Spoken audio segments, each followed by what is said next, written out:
नमस्कार। आइए आज अल्फ्रेड टेनिसन के विचारों की दुनिया में चलते हैं। देखते हैं कि उनकी कही बातें आज भी हमारी जिंदगी को समझने में कितनी मददगार हो सकती हैं। तो शुरुआत करते हैं एक बहुत ही पावरफुल आइडिया से। जैसे विचार करोगे वैसे ही बनोगे।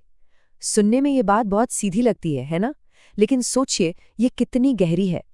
इसका सीधा सा मतलब है कि हमारी किस्मत, हमारा भविष्य, सब कुछ इस बात पर टिका है कि हमारे विचार कैसे हैं। और यही बात हमें हमारे पहले और सबसे ज़रूरी टॉपिक पर ले आती है, और वो है मन की शक्ति। देखिए, बाहर की दुनिया में कुछ भी बड़ा करने से पहले ना हमें अपने अंदर की दुनिया को जीतना होगा, क्योंकि असल में हर बदलाव की शुरुआत तो अंदर से ही होती है। अब यहाँ देखिए, अज्ञानता और ज्ञान के बीच कितना बड़ा फर्क बताया गया है। एक तरफ है अज्ञानता, जिसे एक तरह की मौत कहा गया है, मतलब एक ऐसा अंधेरा जो हमें कुछ देखने ही नहीं देता। और दूसरी तरफ है ज्ञान, इसे कहा गया है सच्ची अंदर की अमीरी, जो बाहर की किसी भी दौलत से कहीं ज्यादा कीमती है। और जब ये ज्ञान और खुद के बारे में समझ पैदा होती है ना, तो उससे जन्म होता है उस सबसे ज़रूरी चीज़ का जिसके बिना आगे बढ़ना मुमकिन नहीं, और वो है आत्मविश्वास। मतलब इसके बिना तो सारी काबिलियत, सारा हुनर, सब कुछ अधूरा है। ठीक वैसे ही जैसे कोई पंछी पंखों के बिना उड़ नहीं सकता। हाँ, पर एक बात समझना बहुत जरूरी है। ये जो अंदर की ताकत है ना, इसका मतलब गुस्सा या उथल पुथल नहीं है। नहीं, मन की असली ताकत तो शांति में छिपी है।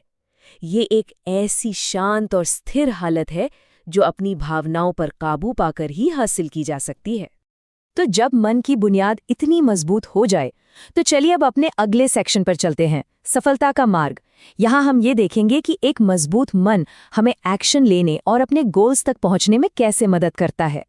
बड़े से बड़े लक्ष्य को पाने का रास्ता देखा जाए तो 3 बहुत ही सीधे लेकिन जरूरी स्टेप्स में बटा हुआ है। सबसे पहला, एक बड़ा लक्ष्य तय करें। दूसरा, उस लक्ष्य के लिए जी जान से तैयारी करें। और तीसरा, जो काम सबसे मुश्किल लगे ना, उसी से शुरुआत करो। मतलब मेहनत से घबराना नहीं है। और ये बात एक बहुत बड़ी सच्चाई को सामने रखती है, वो ये कि सफलता कोई एक्सीडेंट नहीं है, कोई किस्मत का खेल नहीं, बिल्कुल नहीं। ये तो उस तैयारी का सीधा सीधा रिजल्ट है जो किसी मौके के मिलने से बहुत पहले चुपचाप खामोशी में की जाती है। लेकिन इस सफलता के रास्ते में ना एक बहुत बड़ा दुश्मन भी है, और वो है टाल मटोल की आदत। इस पूरी आदत को सिर्फ एक शब्द में समेटा जा सकता है, कल। ये छोटा सा शब्द सुनने में भले ही हार्मलेस लगे, पर यही वो शब्द है जो बड़े बड़े सपनों को शुरू होने से पहले ही खत्म कर देता है। तो चलिए अब आते हैं अपने तीसरे सेक्शन पर, लोगों के साथ व्यवहार।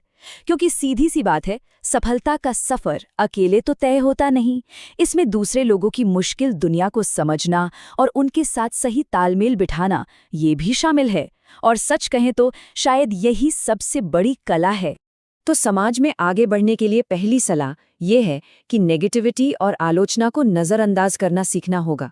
अपने अंदर वो मानसिक मजबूती लानी होगी जिससे दूसरों की बातों का कोई असर ना हो पाए और हम बस अपने रास्ते पर चलते रहें। एक तरफ तो है आलोचक और दूसरी तरफ होते हैं सच्चे दोस्त। और सच्चे दोस्त की पहचान क्या है? बहुत ही सिंपल लेकिन पावरफुल। सच्चा दोस्त वो है जिसकी वफादारी हमारी हैसियत या कामयाबी से नहीं बंधी होती, बल्कि सिर्फ और सिर्फ हमसे जुड़ी होती है। अच्छा, दोस्तों और आलोचकों के अलावा भी रोज की जिंदगी में लोगों से डील करने के लिए कुछ बहुत काम के नियम हैं।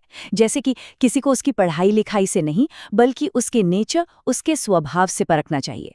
और हाँ, भरोसा करने में भी सावधानी जरूरी है, क्योंकि हर कोई भरोसे के काबिल नहीं होता। और अब हम पहुंच गए हैं अपने आखिरी सेक्शन पर, सार्थक जीवन का सार।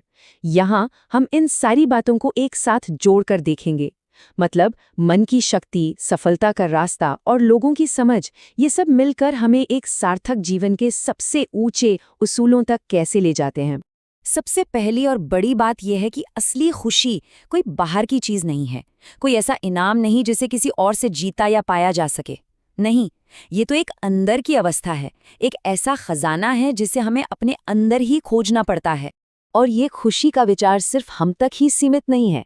असली खूबसूरती तो इस बात में है कि हमारी खुशी दूसरों की मुस्कुराहट में झलके। जब हम अपने आसपास के लोगों की जिंदगी में कुछ अच्छा कर पाते हैं, असल मायने में सार्थकता तभी है। और इस अंदरूनी खूबसूरती और शांति का एक बहुत ज़रूरी हिस्सा है सादगी। ये विचार हमें सिखाता है कि असली खूबसूरती और सुकून बाहरी दिखावे या उलझी हुई चीज़ों में नहीं, बल्कि सादगी में ही छिपा है। तो इस पूरी बातचीत के आखिर में असली बात सिर्फ इन विचारों को सुनना नहीं है। असली सवाल तो ये है कि टेनिसन के इन विचारों में से वो कौन सा एक विचार है जो किसी की भी जिंदगी को एक नई, एक बेहतर दिशा दे सकता है। ये सोचने वाली बात है ना?